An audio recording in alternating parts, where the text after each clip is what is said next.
में न तो दुकान बचेंगे न तो मकान बचेंगे, और गाड़ियां तो शायद नहीं बच रही। एक एक काम पीछा करेंगे।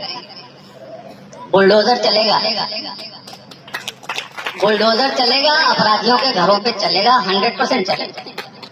हम चाहते हैं कि उसके पहले हम लोग ऐसे कदम उठाएं कि जो बच्चे अभी इससे दूर है, कम से कम वो नस्ल को खराब कर रहे हैं और पूरे देश दुनिया में हमारी बदनामी करा रहे हैं मेवात के नाम पे, उस बीमारी को हम यहाँ से दूर हटा कर रहेंगे। गो हत्या और गो तस्करी आप बता रहे हैं कि आपके बच्चे खराब हो रहे हैं, वो खराब बच्चे आपकी महिलाओं को खराब कर रहे हैं, आपके पड़ोस में जो लड़कियां उनको खराब कर रहे हैं, जैसा आप बता रहे हैं। उन बच्चों के कारण वो निर्दोष नहीं बचे। मेरे पास आए जो साहब बता रहे थे, वैसी घटना मैं बता रहा हूँ। बुजुर्ग मेरे पास आए जब मैं क्राइम ब्रांच में था।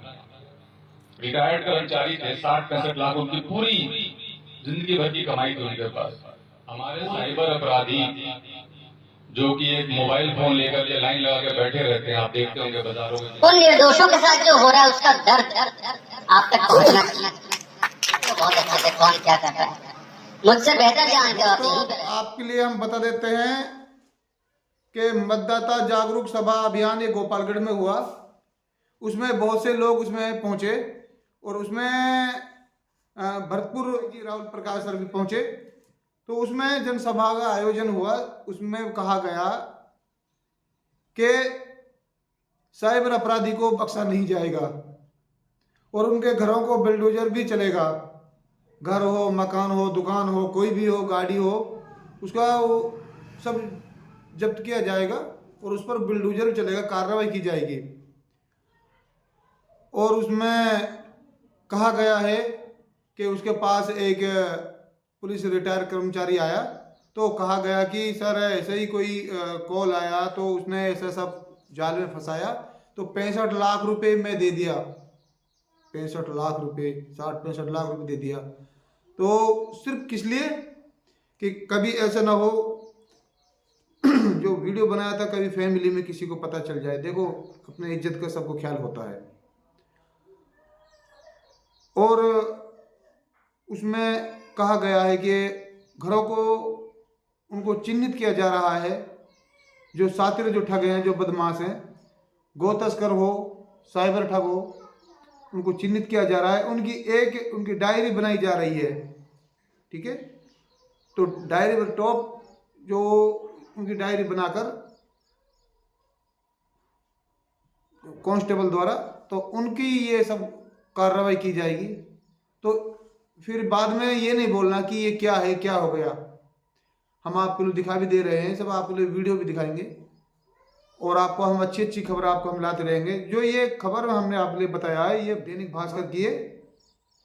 या मैं चाहता हूँ ये दर्द पढ़े जिन निर्दोषों के साथ जो यहाँ हमारे बच्चे कर रहे हैं, सारे नहीं जो भी है, आप जानते हो बहुत अच्छे से कौन क्या कर रहा है, मुझसे बेहतर जानते हो, आप यहीं पे रहते हो। उन निर्दोषों के साथ जो हो रहा है उसका दर्द आप तक पहुंचना चाहिए। लोगों ने सुसाइड तक किया, आपको पता है। हमारे साइबर अपराधी जो कि एक मोबाइल फोन लेकर के लाइन लगा के बैठे रहते हैं, आप देखते होंगे बाजारों के किनारे, नहर के किनारे, उनके आपको लगता है कुछ नहीं कर रहे हैं, मोबाइल पे पैसे में ट्रांसफर करा रहे हैं, छोटे मोटे अपराध कर, जो एसपी साहब भी कह रहे थे। उससे लोगों ने सुसाइड तक किया, आत्महत्याएं की। एक बुजुर्ग मेरे पास आए जो साहब बता रहे थे, वैसी घटना मैं बता रहा हूँ। बुजुर्ग मेरे पास आए जब मैं क्राइम ब्रांच में था। रिटायर्ड कर्मचारी थे, 60-65 लाख उनकी पूरी जिंदगी भर की कमाई थी उनके पास। पूरे के पूरे पैसे उन्होंने दे दिए। उन्होंने कहा कि साहब मेरा एक ऐसा वीडियो रिकॉर्ड कर लिया और मुझे ब्लैकमेल करना शुरू किया पुलिस बन करके, और मेरे घर में जवान लड़के हैं, उनकी पत्नियां हैं और मेरे पोते पोती भी, पोतियां भी जवान हो गई हैं। मान लीजिए अगर ऐसा कोई बात उनको पता चल जाती है तो मैं तो सुसाइड कर लेता। तो मैंने 60 लाख रुपए देता गया और सारी जमा पूंजी चली गई। अभी भी मुझे धमका रहा है। तब वो मेरे पास आया जब उसके सारे पैसे खत्म हो गए। तो हम लोग किस तरह के काम की तरफ अपने बच्चों को धकेल रहे हैं, इस विषय पे ही बात करने के लिए मैं आपके बीच में आया। मुझे या जो पुलिस के यहाँ पे अधिकारी बैठे हैं, इनको क्या तकलीफ है आप बताइए। आप जो भी अपराध के बारे में हम बात कर रहे हैं, चाहे गो हत्या है, चाहे साइबर क्राइम है, व्यक्तिगत तो कोई तकलीफ नहीं है। हम आपकी तकलीफ के लिए आपके बीच में आए हैं, ये आपको समझना पड़ेगा। मैं डीप के एक नागरिक के तौर पे आपके बीच में आया हूं, क्योंकि आप देख रहे हो आपके बच्चे खराब हो रहे हैं।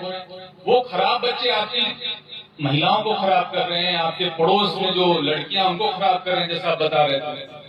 उन बच्चों के कारण वो निर्दोष भी परेशान हो रहे, जो आप कह रहे हैं कि रातों में पुलिस इनको वेरीफाई करने के लिए ले जाती है। तो उसकी जड़ में तो जाना पड़ेगा ना, कि आखिर ये उद्भूत कहां से हो रहा है, उत्पन्न कहां से हो रहा है, और उनके लिए हम क्या कर रहे हैं। अगर हाथ उठा करके हम यहाँ पे पूछे कि कितने लोगों ने खुद साइबर क्रिमिनल्स की सूचना पुलिस तक जाके दी है, तो शायद यहाँ 5-10 से ज्यादा लोग हमें नहीं मिल पाएंगे। हम आगे बढ़ के उनके बारे में नहीं बताते। मैं चाहता हूं कि हम बताएं, आगे बढ़ते बताएं, और साथ में उनको भी बताएं कि पुलिस तुम्हारे साथ जो कुछ भी करेगी कानूनन तौर पे, उसमें हम बीच में कहीं आने वाले नहीं है।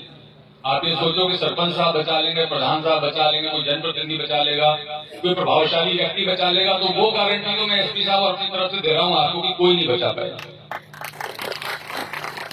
और मैं इसलिए भी आपके बीच में आया कि मैं ये आपको बताऊं कि मेवात जिस चीज के लिए जाना जाता था, हसन खां मेवाती के नाम पे मेवात का कितना सम्मान है, यही नहीं पूरी दुनिया में सम्मान है।